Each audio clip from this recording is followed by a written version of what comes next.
My sister called me on a Tuesday afternoon with a number. $4,600.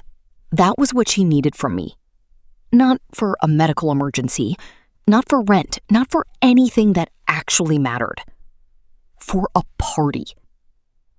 And when I told her I could not do it, she said 4 words that changed everything between us. Forever. Welcome to Haely Stories. This is the place where you will find real and emotional women's stories that will touch your heart, make you feel seen, and remind you that you are never alone in what you are going through. If that is something you need in your life, then like this video, subscribe to the channel, and hit that bell icon so you never miss a single story. Now, let me tell you what happened when my own sister gave me an ultimatum I never saw coming. My name is Elara, and I am 32 years old. And the day my sister called me and said, "Pay $4,600 for my daughter's Sweet 16 or you are nothing to me," something inside me shifted permanently. It was not the first time she had asked. It was just the first time I said no.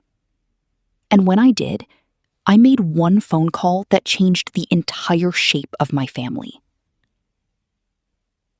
My name is Elara, and I am 32 years old.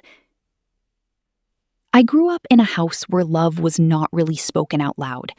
It was assumed, implied, passed around in small gestures and unspoken expectations. My mother cooked dinner every night, and my father came home tired, and we all sat around a table and called it a family. I have one sister. Her name is Vanessa.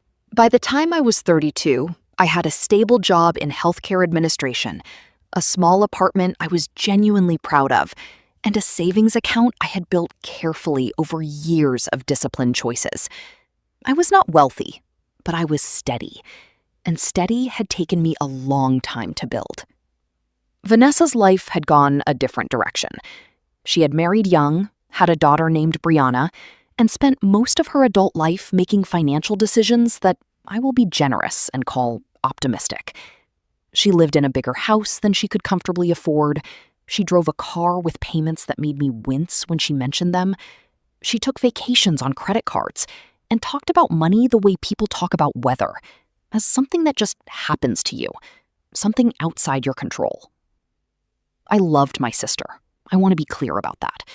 Despite everything, I loved her. But loving Vanessa had always come with a cost. It was a Tuesday afternoon in March when my phone rang, and Vanessa's name appeared on the screen. I picked up, because I always picked up. "Hey," I said. She skipped the hello entirely. She had a habit of doing that, starting conversations mid-thought as though you had already been talking for 10 minutes. "Okay, so Brianna's Sweet 16 is in 2 months, she said, "and I need to talk to you about it." I settled back in my chair. I knew what this was going to be. I could feel it, the way you feel a change in air pressure before a storm. "What's going on?" I said. Vanessa launched into it. The venue she had already booked, the catering, the DJ, the photographer, the custom cake, the decorations she had ordered online, the dress Brianna had already picked out, the invitations that had already gone out to 63 people. She had planned an entire event before calling me. And then she said the number. "I need you to wire $4,600 by the end of the month." I sat very still for a moment. "Vanessa," I said slowly, "that is almost my entire emergency fund." "I know it is a lot," she said, "but this is Brianna's Sweet 16. You only turn 16 once, and I am a little short." "A little short?" I repeated. "Okay, a lot short, but you have savings. You are always so careful with money. You can rebuild it. Brianna is your niece, Elara." I felt something tighten in my chest. Not anger, not yet. Something more like exhaustion. The very specific exhaustion of a conversation you have had 100 times in slightly different forms. Vanessa, I said, I cannot give you $4,600. That money is there for emergencies. I have worked for years to save that. There was a pause. And then Vanessa said the 4 words. Then you are nothing to me.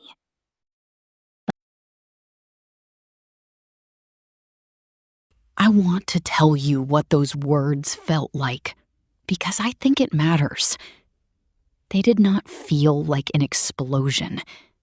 They felt like something quiet and final, like a door closing in a room you did not realize you had been standing in your whole life. Then you are nothing to me. I sat with the phone against my ear, and I did not say anything for what must have been a full 10 seconds. Then I said, "Okay, Vanessa." And I ended. But something in me was different. Because here is the thing about hearing those words from someone you love. They do not just hurt you. They also clarify something. They pull back a curtain you have been pretending was not there. And what I saw on the other side of that curtain was a pattern I had been participating in for 32 years. Vanessa had always pushed, and I had always eventually bent. Not because I was weak, but because I had told myself that keeping the peace was the same as keeping the relationship. That absorbing the cost of her choices was the same as being a good sister.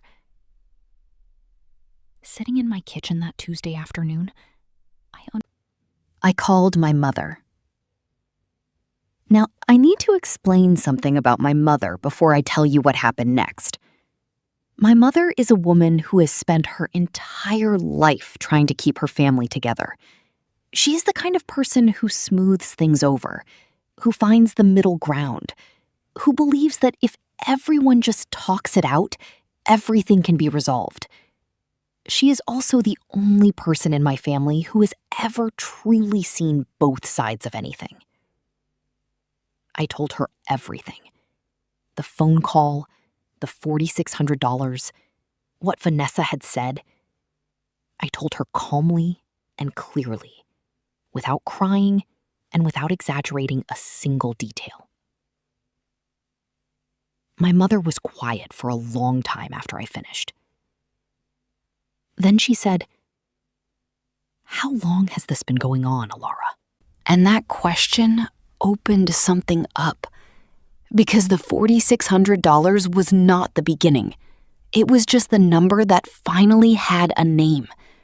There was the $800 I had lent Vanessa 3 years ago for a car repair that was never mentioned again. There was the $400 I had sent when she said her electricity was about to be cut off. There was the time I paid for Brianna's school supplies for an entire year because Vanessa said she was between paychecks. There were birthday dinners I had paid for, groceries I had dropped off, small amounts of cash handed over at family gatherings with the understanding that they were loans and the knowledge in the back of my mind that they were not. I told my mother all of it. I had never said it out loud before. Not like that, all in one sitting, with the actual numbers attached. My mother was very quiet when I finished. Then she said, "I did not know it had gotten that far." "I know," I said, "because I never told anyone. Because saying it out loud felt like a betrayal. And I realize now that protecting her from the consequences of what she was doing was its own kind of betrayal. Of myself." My mother said she needed to think. She said she would call me back. She called Vanessa instead. I did not find out exactly what my mother said to Vanessa in that phone call. My mother has never told me word for word, and I have never pushed. What I do know is that she told Vanessa the full picture, the amounts, the pattern, everything I had shared with her. And I know that she told Vanessa something she had apparently never said out loud before, that what Vanessa had been doing was not okay. Not the borrowing, not the pressure, and especially not those 4 words. Vanessa called me that same evening. I let it go to voicemail. She left a message. Her voice was different from the afternoon call. Tighter. More careful. She said she had talked to Mom. She said maybe she had gone too far with what she said. She said she just really wanted Brianna to have a good birthday, and she was stressed, and she did not mean it like that. I listened to the voicemail twice. Then I put the phone down and went to make dinner. Because I had spent 32 years accepting apologies that sounded exactly like that one. Apologies that explained the behavior without actually taking responsibility for it. Apologies that asked you to understand rather than asking you to be understood. I was tired of that kind of apology. Here is the part of the story that surprises people when I tell it. I did not try to stop the party from happening. Brianna was turning 16, and Brianna had done nothing wrong. She was a teenager who was excited about her birthday. Whatever was happening between her mother and me had nothing to do with her, and I refused to let it. What I did do was have a conversation with my mother about what was actually sustainable. My mother, to her enormous credit, stepped in. She called Vanessa back. She told Vanessa plainly that the party needed to be scaled back to something the family could actually support without putting anyone in a difficult position. She offered to help coordinate something smaller, something real, something that did not require her younger daughter to drain her emergency fund. Vanessa pushed back. Of course she did. But my mother held firm in a way I had never seen her hold firm before. And I think hearing the full picture of what had been happening over the years had something to do with that. The party happened. It was smaller than Vanessa had planned.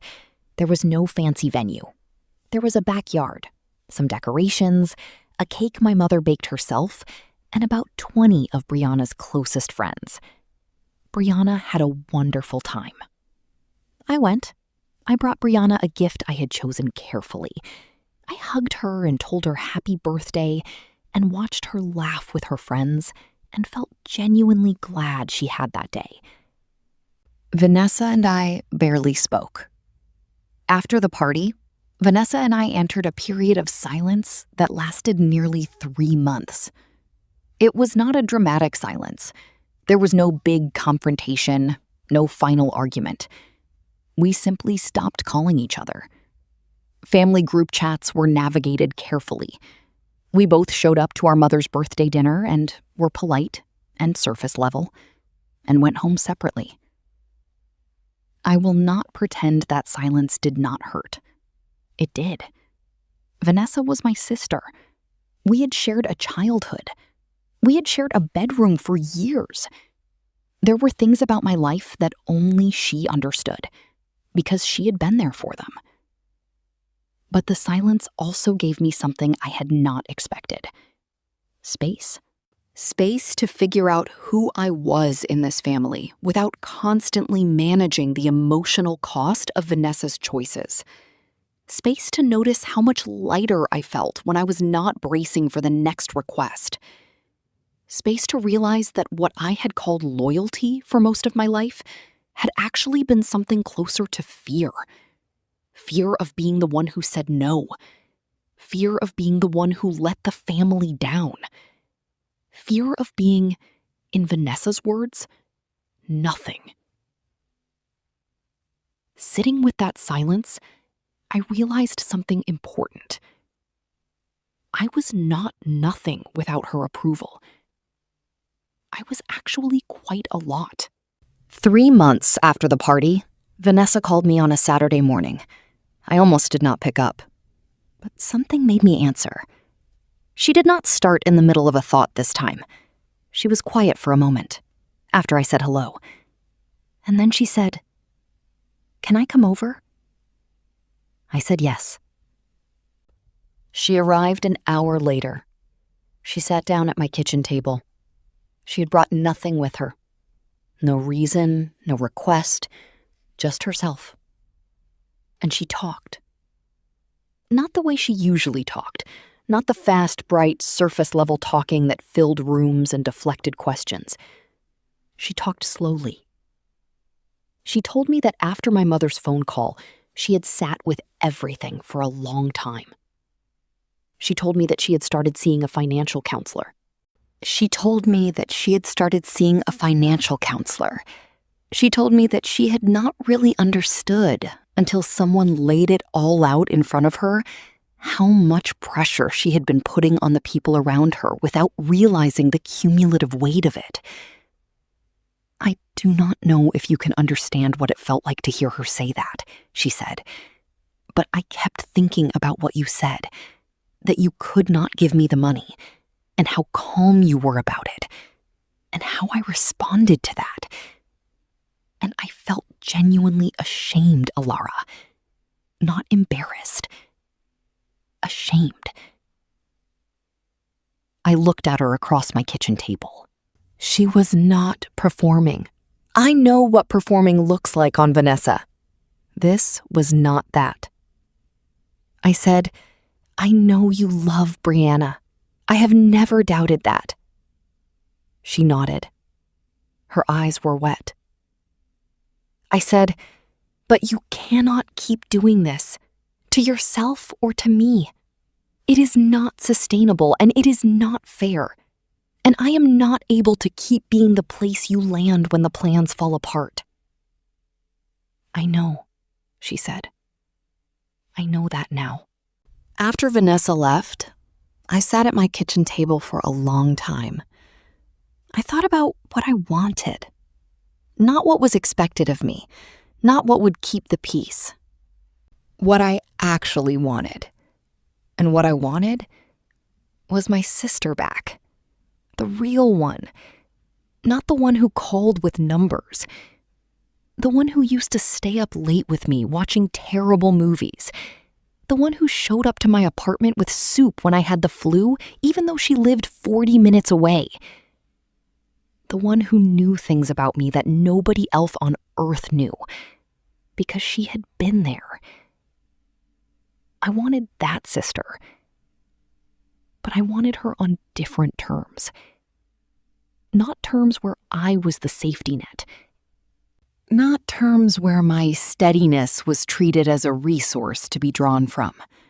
Terms where we were two adults who respected each other's boundaries and showed up for each other without keeping score in one direction. I did not know if Vanessa was capable of that. But I had made one phone call 3 months ago that had changed the entire shape of things. And I figured I could try one more honest conversation. So I called her back. I told her what I had been sitting with.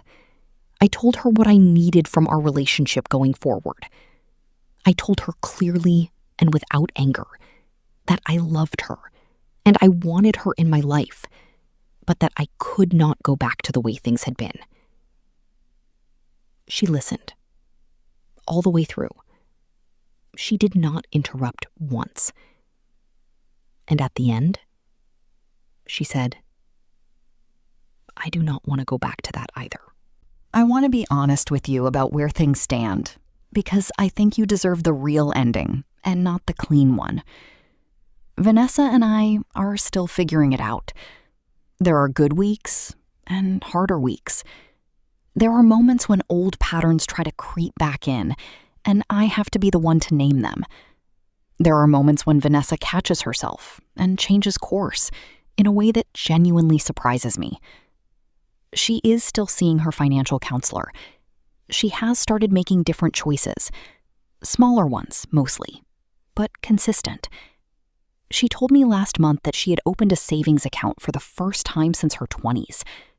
I told her I was proud of her, and I meant it. We had dinner together last week, just the two of us.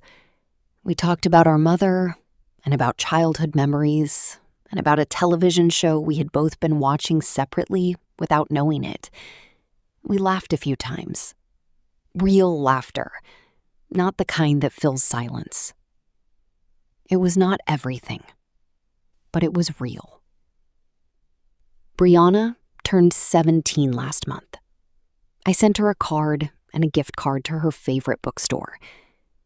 Vanessa texted me a photo of Brianna holding it with a big smile. That felt like enough. That felt like exactly enough. I am 32 years old, and I have spent most of my life believing that being a good sister meant saying yes. I know now that it does not mean that at all.